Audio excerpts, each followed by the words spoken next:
Namaskar. Apologies for the slight delay. Gentlemen, ladies, everybody, namaskar, and how are you? Namaskar. Great to be back. Namaste. Thank Thanks you for so having much. me. I'm going to bring now Nikunj Trivedi and Rishabh Sarswat and what is happening in Brampton and more importantly around across Canada about all these protests that are happening.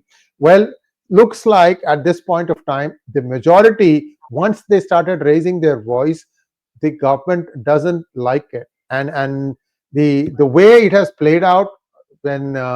First day, the Khalistanis were protesting in front of the temple, and consular services were provided to, I think, about 1,000 people or 2,000 people in order for them to give proof of life certificate. These are people who have worked in India in various government services, where in the month of November, you are supposed to provide proof of life certificate. I'm just trying to establish the backdrop here, viewers. These camps were held in this particular mandir as well as in Lakshmi Narayan Temple in Surrey, British Columbia, in Vancouver area. So both these places, violence happened because looks like the KS. Well, you can put any word after that. They didn't want this kind of stuff. They didn't want regular business to take place, so they tried to disrupt it. And I see no mention of that part yet. Now, what I would like to do is Rishabh is from CoHNA, Canada, and Nikunj is from CoHNA, United States. Nikunj, why don't you set the stage first, and then we can cut to various videos that you have prepped for us. We are going to take a look at some videos. Viewers, this is going to shock you. This is perhaps some of the stuff is exclusive content. Many people took videos. We had to go through many of those videos to give you the gist of what is happening. Over to you, Nikunj. Yeah, no, thank you, Sriji. And this is indeed a part of an ongoing frustration amongst the Hindu Canadians, and we are seeing this pattern play out all across North America, right? So what happened this week was continuation of the incidents, but I call it a break point where now the Hindu community is very outraged because they're continuously seeing sort of violence against Hindus, this time Hindu devotees at mandirs, and enough is enough. So we're going to go through the timeline that Rishabh ji will share, but I want to say that this is becoming a breakpoint issue for the Hindu community in general. What we saw was a naked display of bigotry, of violence against us, and continuous provocation. No matter where we are, the moment we invite somebody from the Indian, consulate or anything like that, there's a wide strategy of protests, intimidation, sort of like fear, bigotry, etc., on display. And we have been seeing that across the board with many temples attacked, not just today, but over the past few years. So this has now become a boiling point for the community, and that's what we saw play out this week. The protest that we had, the peaceful protest, which, by the way, most people thought it was like for hours and hours, but it's only from 6 p.m. to 7 p.m. Officially, CoHNA protest, which was along with multiple organizations, so only from 6 p.m. to 7 p.m. onwards. And at 7 p.m., we called the protest as officially ended. Unfortunately, whatever continued was not in our control, and that has nothing to do with CoHNA, but the crowd continued. People were still angry and unhappy with what was going on. But this is where we stand. And some of the videos that we will show double standards in police sort of like coercion brutality. And what I would like to showcase as a George Floyd moment, a minor George Floyd moment. Thankfully, it did not result in the death of the teenage boy. But if whoever knows about George Floyd incident that sparked a global Black Lives Matter movement, we were very close to that, unfortunately, in Surrey, where a teenage boy was thrust to the ground by multiple cops. He's unarmed, and is really scrawny teenage boy, just like a regular Indian kid, but he's being brutally held down and subdued by multiple police officers. So we'll see that too, as well as the violence that took place and the brandishing of open swords. You can see the brandishing of swords on streets in Brampton, and the police is right next to that, and nobody is taking any action, versus Hindu students and other people being arrested or being labeled as violent mobs and things like that. So all of these videos we'll see, but I'll turn it over to Rishabh ji, who can talk about some of the incidents, particularly in Canada. Thank you, Nikunji. Thank you, Shriji. So I will just give a little bit of timeline on how things transpired on November 3rd first. As you know, at 12 p.m. it was the time when the consulate was about to start their regular business, 11 a.m. or sometimes like that. and some of the volunteers started to reach to the temple. And mind you, this is the time, Diwali weekend. So for a lot of Gujarati community members, this is a New Year time. A lot of people, working class people who could not maybe had that kind of a spiritual longing, they were visiting the temple. So that is the time. Now the situation was that there were Khalistani protesters on the both side of the entrance of the temple at 12. And usually what happens is whenever the protesters are, and this is a regular scene in Canada now, it's like every weekly affair, but from the wherever the point of contention is, the police tries to keep them across the road on the pavements. But that kind of no precautions like that was taken. There were one police cruiser and two police constables there only, and protesters were on the both sides of the gate and on the front of the across the road. So when the cars are coming from the left side, somebody is entering, they are seeing the protesters there, so that protesters can see who is going to the temple. They can take their pictures, they can identify, they can intimidate them. And then if somebody is coming from the right side, they have people right on the road. And this has happened, mind you, at our own events as well.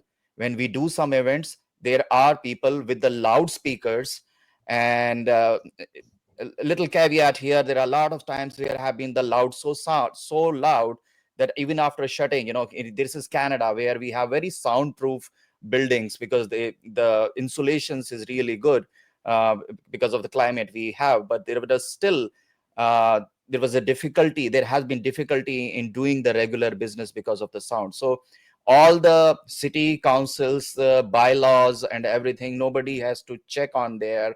Police doesn't take those into the account. There are a lot of law enforcement things which are pointed out, which is regularly not taken as an account. So this is what's happening. The devotees were being intimidated, and then the volunteers who were trying to help there, they regularly couple of times went there trying to talk senses to those people that please, if you want to do the protest, can you please go onto the other side of the road. And that started some the teasing and some profanities and all that. At one point, all the volunteers who were doing that work, they decided, okay, or 6 7 or 8 of us, we will stand at the gate so that they don't intimidate much, and maybe we can also support the incoming traffic into the parking lot. So when they were standing there, gentlemen who were doing the protest started to come inside the temple to tell these devotees that you should leave this, you should go from here. And devotees were there that we are visitors in the temple and you are telling us to go away from here. So this is the scene. But after that, we saw in the video what happened. Some of the students went and the devotees went out and they started to talk to them. And that is when around 12:15, when this attack started to happen, that one gentleman who was in the protest came really close to the one of our devotees, right to the nose, and he had to put his hand on his chest, and that was enough intimidation to start this what we are seeing on the video. They came inside, started to beat people black and blue. Mind you, the lady who was uh, filming this video, she had uh, a stick on her back so bad that she almost fell off, and she was young, in a lady in her 30s, and she is still suffering from that, and from that and from the mental trauma and all that. Now this happened, and after that, police, of course, a lot of police came, and then those policemen started to barricade the devotees, Hindu devotees, inside the temple premises. They created a formation inside the temple premises to keep the volunteers and devotees who started protesting now in the line, while the Khalistani protesters outside were still enjoying the however I want to frame it, like police protection or whatever you want to call it. uh, at this point, very interesting thing happened. One of the another police gentleman started to randomly punch down a devotee which was standing in the formation. without any provocation, without any, and that also is on video. And that again started another round of attack on the devotees with the police batons. And that's where a lot of devotees got again injured.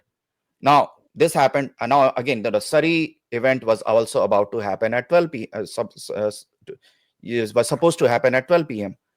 But being the time difference, that is the time, they know what has happened in the Brampton. In the Surrey, the things were already charged. So what did police do? Instead of taking care of, the Khalistani protesters to control them, the devotees who were already agitated by what they saw happen in Brampton, they started to arrest these people. And this is the video you saw where they really roughly, arrested that kid. What happened in 4th November, I can tell more in detail. But before that, if you have any question related to this. Let's play that play one. the video. Yeah. Go ahead, Nikunj. You can play it. I don't think I can. Start letting me. Oh, okay. All right. What is the number? Is it WhatsApp? There are two things with WhatsApp. Yeah. Too. Let me try first. Yep. Let me try this one. Yeah, that's the video. No, but he's a king. He's a king. He's a king. No, he's a king. He's a king. No, please, no.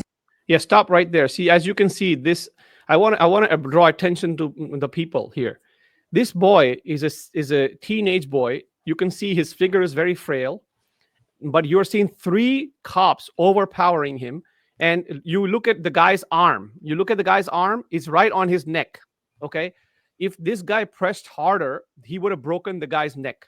You can see that right there. You can see the guy right over there. You see that right there. There.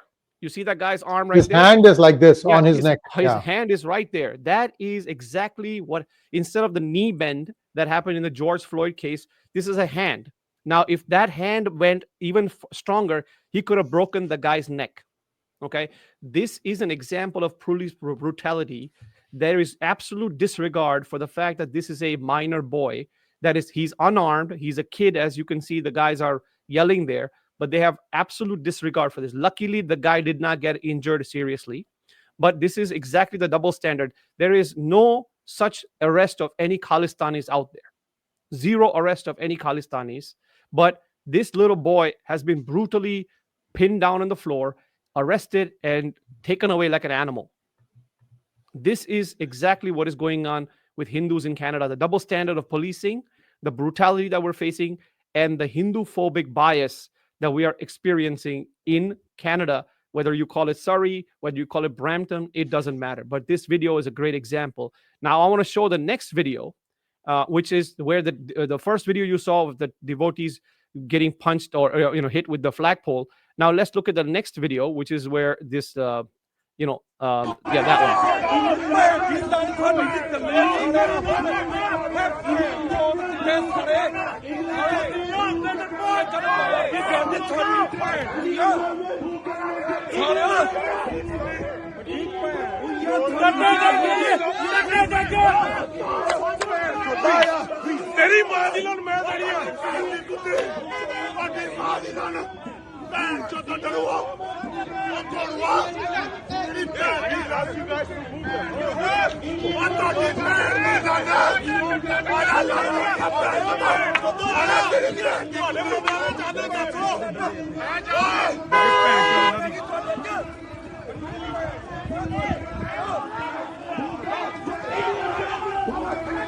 Now you can see right there, the cars are being stopped. They're intimidating the people who are going in. And they are not outside the temple. They are in the temple premises, in the parking lot, which is a legitimate private property. And this is considered a temple property, where they are intimidating devotees. They're brandishing their flagpoles, and they're inviting violence, basically. Okay. So most people think that, oh, this was just nothing. It was just a protest. It's not. You can see very clearly it's a angry Khalistani crowd.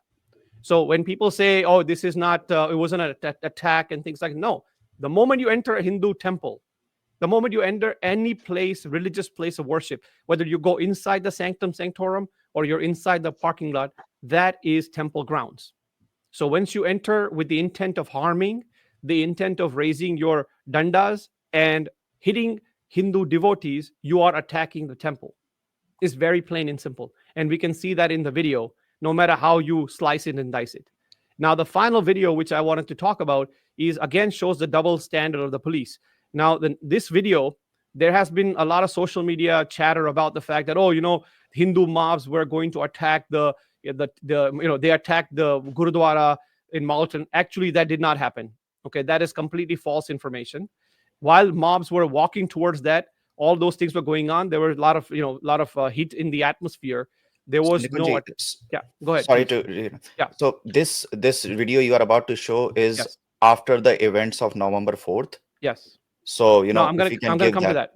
Yeah. So the video that we're about to show is about the double standards of the police. Why is that important? Because what ends up happening is that you have people who are openly brandishing swords in this particular video. They have not been arrested. And what you have seen is on the other side, Hindus got arrested for, essentially doing something similar or even nothing like that. Okay. But in this video, you'll see actual police officers literally standing next to people who actually are holding swords. But nothing is being done. They're just being told to go away from here. So please play that next video. Yeah. Viewers, please observe closely. You may want to pause it if you want to get a clearer picture. Yeah. So as you can see here, here's a guy right there. He's got a sword in his hand. You can see that right on the street, walking.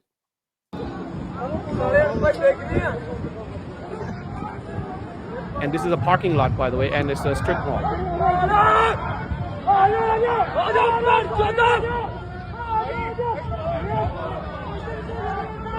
There's another guy with the sword. You can see that right there. So multiple people with swords in their hands. And now they're running towards someone or something, as you can see.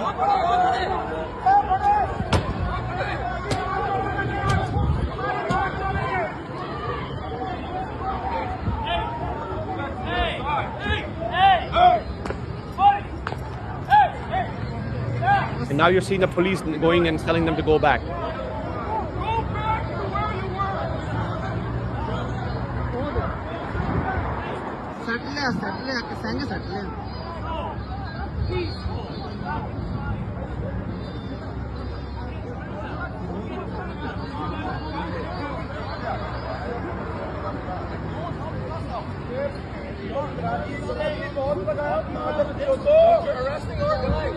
You can see right there. You see the cops right next to people with swords. Nothing. They're not doing anything.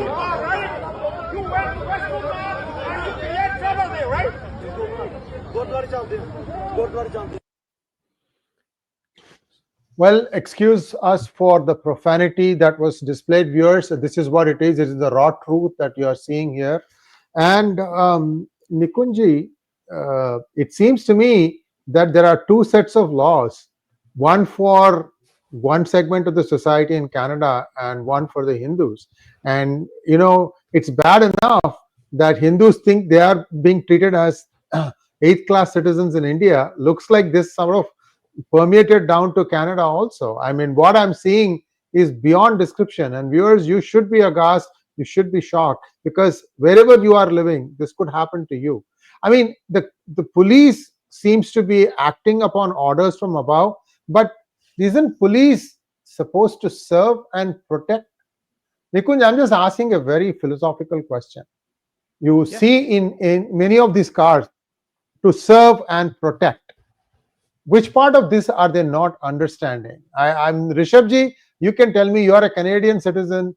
In US, I can probably ask these officers a little bit questions straight up and ask them, look, you have to do your job too. I don't know how it is in Canada. Please enlighten us a little bit. So Sree, this is so very common. What we see in the video, the intimidation, the brandishing of the swords in the Khalistani, referendums, the protests. Canadians get so used to it. It's every weekend in Toronto, there is one extremist group or the other doing some sort of protests and doing all these things, and I think this is the post national concept of Canada we live in, where rights in the name of the um, identity politics, this is where we have led to. So unfortunately, this is where we are. And I want to also tell you a little bit about what happened on the November 4th after we did our protest. A lot of misinformation and disinformation is out there that there might be some truth on it, and we ask for the fair inquiry and fair investigation of everything, wherever in if somebody has taken the law in their hand, they should be taken to the justice, and justice should take their own course. But we see over and over, there is a two-tier policing, there is different sorts of laws, and there are different sorts of rules for the advocacy also. There are advocacy organizations who do the consulting with the police chiefs and police offices, but that is the privilege not given to the Hindu advocacy organizations, and that's the unfortunate part. So after the our protest ended at 7 p.m., there was because there were 6,000 people started to disperse, and some of course stayed in the temple and premises.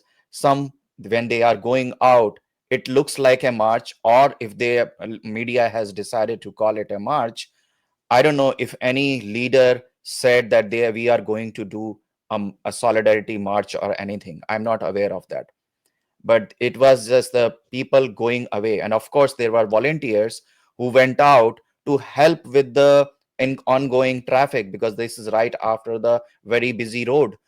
And one of our the volunteer, when they went out, they started to help the cars to go through. There one car came, a white car. They might have the police might have the numbers. I don't know if they have been very as proactive in catching the culprit as they have been to catch the lot of Hindu devotees. There was a pepper spray put on. I don't know if it was a bear spray or a more obnoxious or what, but there was a really harmful spray which was sprayed on 4 5 people. One of them was a senior citizen who, the videos are on out on the Twitter and everywhere. He just had to lie down and stay there, and the ambulance had to come to catch him up. And the other kids went out inside and tried to wash their face with the milk and everything. But when that incident happened, that car, after doing that, fastly tried to, I don't know if the intention was to run over the devotees or what, but that's what it appeared to a lot of people. In fact, one of the volunteer, his right foot was the car went above his right foot. Fortunately, he was coming from a work, and he's a worker in a service interest industry. So he was wearing those stilettos protection shoes. So, but still, today he got his X-ray done and went to the doctor and everything. His wife, who went out and shouted that, and after that, the people who were going out started to stop the cars, and cars did not stop. And that's when those people started to thump on the cars and everything. And that's the video we saw everywhere, that the Hindu devotees are trying to create a ruckus and everything. It is wrong to stop the traffic. It's unlawful. But is there a context of a person getting injured? Is there a police management here where a 6,000 people coming on, weren't they be doing this part where they would be helping the traffic, but they were busy? The other, as you just saw the video of the sword wielding people, there were, at even on the 4th of November, the same group of people, 12 people with the swords and all kinds of weapons, were standing right in front of the temple. and teasing the devotees who were coming out after the protest. So this is the kind of situation we live in, unfortunately, Sriji. This is today's Canada we live in. It's not enough that all this happened. There was further stuff. Rishabhji, I want you to explain this one picture that I'm going to show on the screen. Please go ahead. What happened here? So after there was a video where which went viral on the social media, where Panditji was giving this speech, that we are very kind and considerate community, but when somebody attacks you, and after that, the crowd started to say the random things.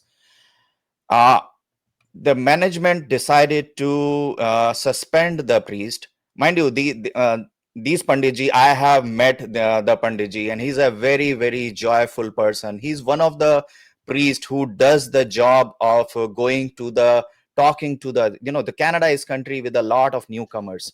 He makes sure he talks to all the people who are coming. How are you feeling today? That's is this kind of a community reputation he has. Very sweet person, and he was doing this sweet, but management decided to uh, suspend him. Of course, after that, lot of community pressure went on the temple. A lot of community leaders reached out. Hindu Federation and one other new council coming up notoriously did a lot of advocacy in reaching them out.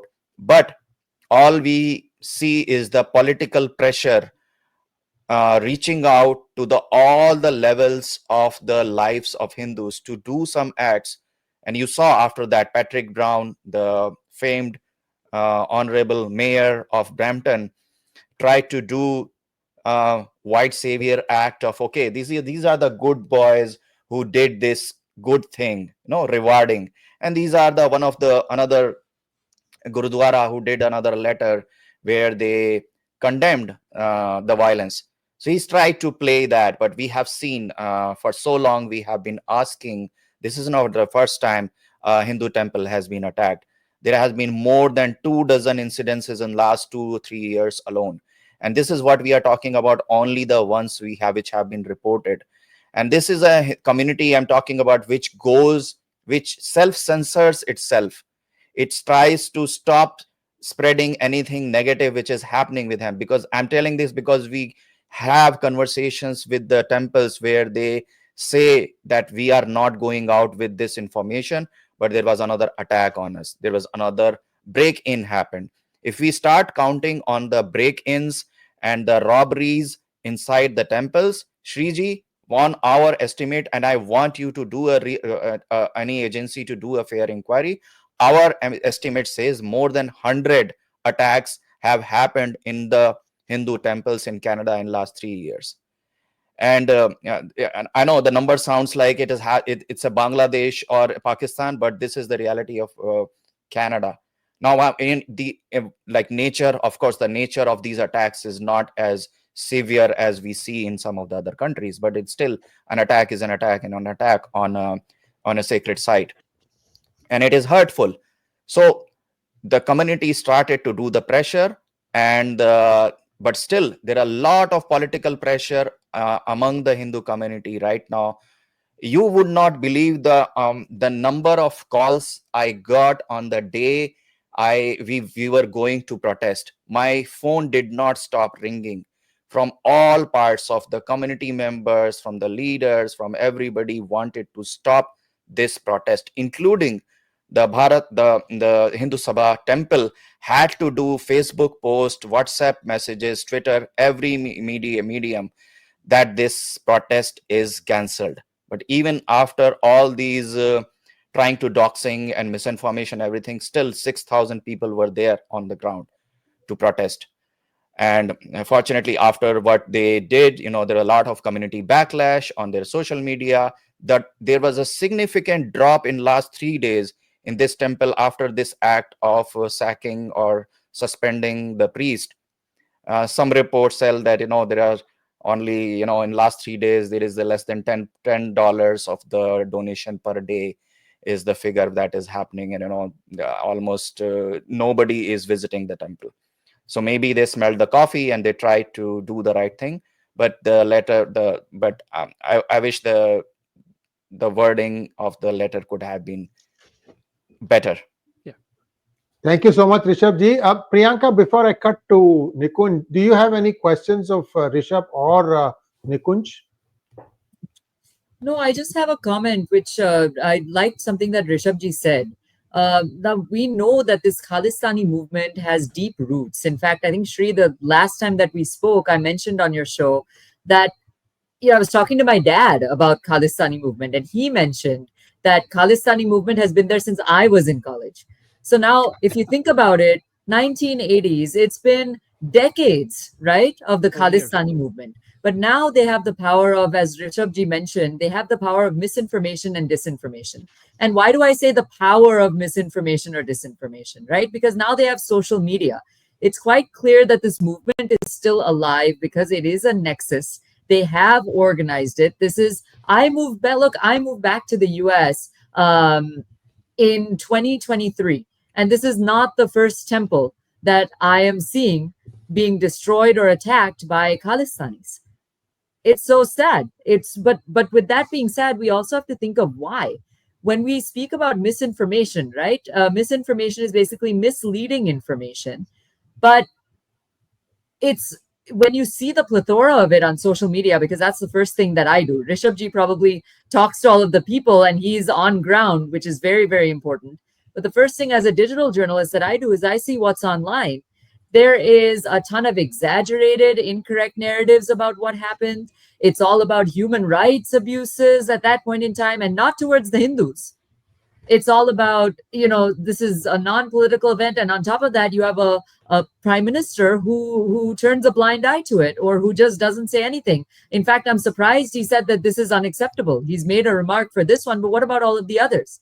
Disinformation is also very dangerous because it's deliberately false information put out there, and Khalistani movement is known for this. They are known to manipulate opinions on social media. They are known to agenda set on social media. Online, I've seen them, even during Delhi riots, I've seen them use the same disinformation tactics about, at that point in time, because it's Delhi riot, India's treatment of Sikhs to ignite anger, rally support, and all of this. Everyone just turns a blind eye to it. Everyone. I see some comments. I think Nisha made a very good comment of what first came to my mind as Rishabh was talking and Nikunj was talking. She said that it's an eye opener to, parents who want to send their kids to Canada. And as a professor, I would say that was the first thing that came to my mind. I would not want to send my daughter to Canada looking at all of this. What am I supposed to do if she goes to a temple on Friday? Is she going to get attacked? Is she going to get, slashed by a sword because police are just turning a blind eye? Is she going to be in the place of that kid that we saw? It really angers you. And I guess that's not a question, Shriji, but just hearing about it as just as an individual, as a journalist, as a Hindu, it's against our dharma to kind of stoop as low as they do. But at the same time, I see a lot of comments saying that we need to have a voice, we need to fight back. I try to do that through my videos. I know Nikunj tries to do a lot of that. Rishabh tries to do a lot of that. Sree, you try to do a lot of that. But there are 4 of us here. It just makes me really angry. Yeah. Also, thank you, Priyanka. Also, a lot of stuff saying that, you're taking pot shots at Sikhs. Nobody's taking pot shots at Sikhs. This is a set of 2-bit thugs. 2-bit thugs. That's all it is. It's got nothing to do with the religion. Sikhs are as much Hindus as we are. So It's got nothing to do. It's got to do with the radical nutcases that we see outside this temple. Yeah. On that point, I want to say. Go ahead. Sorry, Nikunj, go ahead first. No. Please go ahead. It's fine. So on that point, I want to say, Shree, that the temple where this event was happening, the consulate did, the 80% population who was benefiting from that were Sikhs. If you have been to this temple, every Dashera festival, this temple does one of the biggest Dashera in Canada. This time, there were close to 40,000 people at one place attended the Shera. Whole area was jammed, and more than 50% crowd were Sikhs. So and whenever you go to this temple, all you see are Sikhs and Hindus together. So this is a temple, and we hear from so many Sikh community members who come to us, and they are more scared than Hindu Canadians are, because they live in the close community. They cannot speak up, and because if anybody speaks up against them, the targeting there is even more vehemently obnoxious. And I don't even want to go into detail how bad it goes there, but they are even more scared with this. um, Another point I want to say, because we are talking about this issue, that Pannoon, of course, put the target on my back, and he said, I tried to incite people and everything, but everything I said and we did is in front of cameras, and whatever I said is there. We never platformed anybody who had any hateful messaging, as the video has been seen. The very fact that Ron Banerjee was saying what he was saying on his megaphone in the crowd, where nobody, if you see at the video, nobody was listening to him, everybody was passing by, was because he was not given platform. And believe you me, there was pressure on us on getting so many people to allow them to speak, but we did not, because we are considerate about, and we are careful. We care for the community, we care for all of them. When we are speaking up about Khalistani violence, we are fighting for Hindus and Sikh Canadians who are at the brunt of this targeted attacks. But on the social media and the misinformation and everywhere, they are putting my pictures and all kind of things they are doing. So, but that's the kind of intimidation tactics they have been doing. There is a laundry list of journalists who have been attacked, and we have talked about that. There is a list of politicians, including the premier, including the sitting, and in India, like chief minister, prime minister, to the radio, Air India chief, and everything. Who is the who, which person of the power this community, this extremist community has not attacked? Yeah. No, it's actually the point is, we have made very careful not to platform anyone who has blind hatred for everybody. Okay. So the gentleman Ron Banerjee, who was arrested by, he has nothing to do with CoHNA. He has nothing to do with any Hindu organization. Okay. He is he has acting in his own capacity. And as Rishabh said, that we did not allow him the microphone on stage because of those reasons, because of what we know about him. So whatever he said has nothing to do with any organization who was at that peaceful march, which, by the way, was from 6 p.m. to 7 p.m., as I mentioned earlier. So that's really important. The second point is, as a Hindu organization, we have been extremely careful not to call all Sikhs as Khalistanis or all Khalistanis as Sikhs. Those two words don't go together. Okay, even the Sikh community within that, they have mentioned it very clearly that they don't condone this, but they are very scared, just like many Hindus are. So we very carefully not use the word Sikh very, very carefully, because we don't want to show that Sikhs are like this. No, these are Khalistanis. They're extremists. Their behavior is completely unacceptable. And also, one more thing, the idea that this was a pro-India protest, again, they're trying to spin this as a pro-India protest, where there was no discussion about India. It was all about the violence that was against Hindus. But they're trying to spin this that CoHNA and others are pro-India organizations. We are a pro-Hindu organization, whether it's Indian Hindus, Bangladeshi Hindus, Nepali Hindus, Guyanese Hindus, white Hindus, black Hindus, it doesn't matter. So we want to be categorically clear that this was not a pro-India protest. We cannot control people for bringing Indian flags. Much like the funny part, if you watch some of these Khalistani videos, in Canada, they have American flags. They're carrying American flags to a Canadian protest in front of a Brampton Hindu temple, which is hilarious, according to me. So this is the type of stuff that goes on, and that is missed in these false narratives the misinformation and disinformation that is out there very prevalently. So I just wanted to state that for the record, that this was not a pro-India protest. It was a pro-Hindu peaceful march and a demonstration in the mandir itself. Thank you so much, Nikunji. Thank you so much, Rishabh. Viewers, please like, share, and subscribe to our channel.